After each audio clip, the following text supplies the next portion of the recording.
Hello আসসালামু আলাইকুম viewers, আরও একটি নতুন ভিডিও নিয়ে আপনাদের সামনে উপস্থিত হলাম।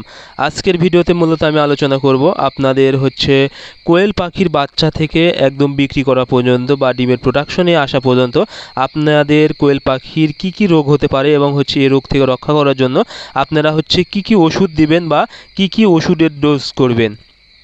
আপনারা সর্বপ্রথম বাচ্চা নিয়ে এসে অবশ্যই ব্রুডিংয়ের ওষুধ দিবেন এবং ব্রুডিংয়ে কি ওষুধ দিবেন এটি আপনারা আমার ভিডিও করা আছে, অবশ্যই আপনারা ভিডিওটি দেখে নেবেন। তারপরে যেটা বিশেষ প্রয়োজনীয় বা বিশেষ সতর্কতার সাথে করতে হবে সেটা হলো 4 থেকে 5 দিন বয়সে আপনারা অবশ্যই একটা রানীক্ষেতের ভ্যাকসিন করে নেবেন। কারণ এর রানীক্ষেত রোগটা কিন্তু অত্যন্ত মারাত্মক। এটি শুধু কোয়েল পাখি না, প্রত্যেকটা মুরগি, ব্রয়লার, সোনালি, দেশি বা লেয়ার, সব মুরগির ক্ষেত্রেই কিন্তু এই রানীক্ষেত রোগটা হয়ে থাকে এবং রানীক্ষেতের ভ্যাকসিনটা করা অত্যন্ত জরুরি। এই জন্য কোয়েল পাখিকে অবশ্যই আপনারা 4 থেকে 5 দিন বয়সে একটা রানীক্ষেতের ভ্যাকসিন করে নেবেন। কারণ রানীক্ষেতে রোগ হলে পাখিকে বাঁচানো প্রায় অসম্ভব এবং কোনো ওষুধে কিন্তু কাজ হবে না।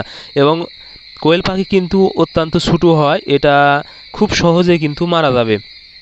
এই জন্য আপনারা 4 থেকে 5 দিন বয়সে যদি একটি রানীক্ষেতের ভ্যাকসিন করে নিতে পারেন তাহলে কিন্তু কোয়েল পাখি সুস্থ থাকবে। তারপরে যে বিষয়টা আপনারা লক্ষ্য রাখবেন সেটি হলো 13 থেকে 14 দিন বয়সের মধ্যে আপনারা একটা আমোসয়ের ডোজটা করে নেবেন। আমোসয়ের ডোজ আপনারা মূলত অ্যাম্প্রোল এবং সিপ্রোফ্লক্স এই দুটি ওষুধ দিয়ে 3 দিন যদি করতে পারেন আশা করি কোয়েল পাখির রক্ত আমোসয় না হওয়ার সম্ভাবনায় অনেক বেশি থাকবে। কারণ এই রক্ত আমোসয় হলে কিন্তু পাখি অনেক দুর্বল হয়ে যায় এবং পাখি অনেকটাই মারা যায় এবং এই আমোসা থেকে কিন্তু পাখির রানীক্ষেত রোগের সম্ভাবনা হয়ে থাকে। এজন্য আপনারা পাখিকে সুস্থ রাখতে অবশ্যই এই আমোসয়ের ডোজটা করে নেবেন।